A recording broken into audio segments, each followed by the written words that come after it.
اشاره هم بکنم به ایام شهادت دردانه اهل بیت فاطمه زهرا سلام الله علیها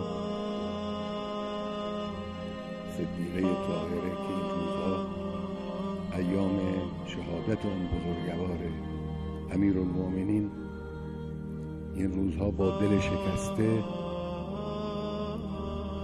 با سینه پر از غم، با عزیزه خود وداع می کند.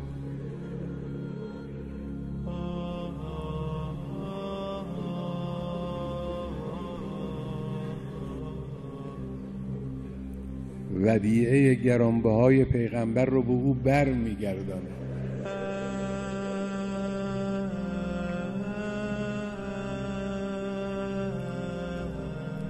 دل امیرالمؤمنین پر از غم است، اما